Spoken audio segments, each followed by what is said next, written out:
சிறிய மாற்றம் பெரிய வெற்றி அப்படின்னு சொல்லுவாங்க. எப்போவுமே மற்றவங்களுக்கு நம்ம ஒரு நல்ல கருத்துக்களை சொல்கிறதுக்கு முன்னாடி நம்ம அதில் சரியாக இருக்கிறோமா அப்படிங்கிறது ரொம்பவே முக்கியம்.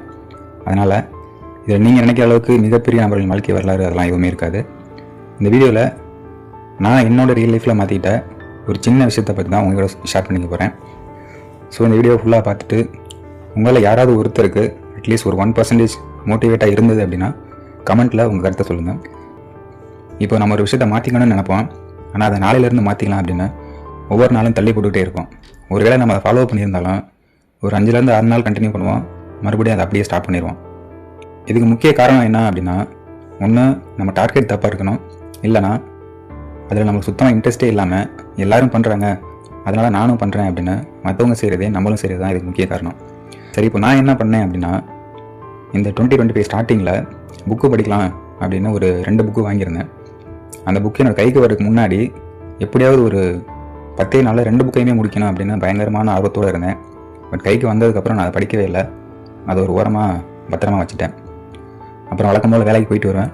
ஈவினிங் ஃப்ரெண்ட்ஸ் கூட டைம் பாஸ், வீட்டுக்கு வந்து சோஷியல் மீடியா, அப்படியே அன்றைக்கி நாள் போயிடும். இதுதான் டெய்லி ரொட்டீனாகவே இருந்தது. அப்படி இருக்கும்போது லாஸ்ட் ஒரு 6 மந்த் முன்னாடி நான் எதிர்பார்க்காத விதத்தில் ஒரு விபத்து நடந்தது. அப்போ என்ன சொன்னாங்கன்னா, இன்னும் ஒரு வருஷத்துக்கு உங்களோட எந்த வேலையும் பார்க்க முடியாது அப்படின்னு சொல்லிட்டாங்க. ஸோ நான் வீட்டிலே இருக்க வேண்டிய ஒரு கட்டாயம். என்னடா இப்படி ஆயிடுச்சு அப்படின்னு ஒரு மாதிரி சோகம், மன விரக்தி அப்படின்னு அதிலே இருந்துட்டேன். அப்படியே ஒரு 3 மாதம் போயிடுச்சு. சரி, இப்படி இருந்து என்ன பண்ணுறது, இதுலேருந்து வெளியில் வரணுமே அப்படின்ட்டு டெய்லியும் மோட்டிவேஷனல் வீடியோ கொஞ்சம் அதிகமாக பார்க்க ஆரம்பித்தேன். அப்படி பார்க்கும்போது எல்லா வீடியோலையும் ரொம்ப குறிப்பிட்டு சொல்கிற விஷயம் என்ன அப்படின்னா, டெய்லி 2 பேஜாவது ஒரு புக்கு படிங்க அப்படிங்கிறதா இருந்தாங்க. அப்போ தான் நான் புக் வாங்கினதே எனக்கு ஒரு ஞாபகம் வந்தது. சரி, இப்போ வீட்டில் தான் இருக்கோம், இப்போயாவது இந்த புக்கை படித்து முடிக்கலாம் அப்படின்னு நினச்சேன். பட் என்ன தான் ஆர்வமாக இருந்தாலும் நான் நினச்ச மாதிரி ஒரு வாரம் 10 நாளெல்லாம் படித்து முடிக்க முடியல. கிட்டத்தட்ட 2 மாதம் 2.5 மாதத்துக்கு மேலே ஆகிடுச்சு. ஸோ அந்த புக்கில் நான் கற்றுக்கிட்டது என்ன அப்படின்னா, நம்மளோட ஆள் மனசில் என்ன நினைக்கிறோமோ அதுதான் நடக்கும் அப்படிங்கிறது தான். இது எனக்கு அந்த டைமில் ரொம்ப ஒரு இன்ஸ்பைரிங்காக இருந்தது. அப்போ தான் சரி, இதை ட்ரை பண்ணி பார்க்கலாம் அப்படின்னு தோணுச்சு. ஆனால் என்ன பண்ணலாம் அப்படின்னு யோசிக்கும்போது பேசாமல் நம்மளை ஒரு கண்டென்ட் ஒன்று க்ரியேட் பண்ணி யூடியூப்பில் அப்லோட் பண்ணி பார்க்கலாம் அப்படின்னு வச்சேன். பட் அது எப்படி பண்ணணும், என்ன பண்ணணும் அப்படின்னு சுத்தமாக ஐடியாவே இல்லை. சொல்லப்பா எனக்கு அதில் எதுவுமே தெரியாது. அது மட்டும் இல்லாமல் எனக்கு இன்னொரு விஷயம் தோணுச்சு, இங்கே மில்லியன் கணக்கில் ஃபாலோவர்ஸ் வச்சுருக்காங்க, இந்த மாதிரி சேனல் எத்தனையோ சேனல் இருக்குது, இதில் நம்ம எப்படி வீடியோ போட முடியும், அப்படியே வீடியோ போட்டாலும் அதெல்லாம் யார் பார்க்க போகிறாங்க அப்படின்னு மறுபடியும் ஒரு நெகட்டிவ் தாட் வந்துச்சு. ஸோ அதை அப்படியே ஸ்டார்ட் பண்ணிடலாம் அப்படின்னு மறுபடியும் வச்சேன். இருந்தாலும் அதை விட மனசில்லை. ஏன்னா முயற்சியே பண்ணாமல் இருக்கிறத விட முயற்சி பண்ணி தான் பார்க்கலாமே அப்படின்னு தோணுச்சு.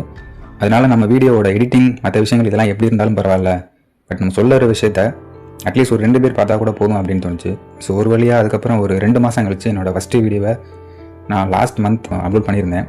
அப்போ எனக்கு என்ன தோணுச்சுன்னா, இது யாரும் பார்க்குறாங்களோ இல்லையோ, நம்ம செய்யணும்னு நினச்ச விஷயம் நடந்துருச்சு அப்படின்னு ஒரு மன திருப்தியோடு இருந்தேன். ஸோ இப்போ நீங்கள் நினைக்கலாம், ஏன்டா இதெல்லாம் ஒரு பெரிய விஷயமா, இதை போய் பெருசாக சொல்லிகிட்டு இருக்க அப்படின்ட்டு.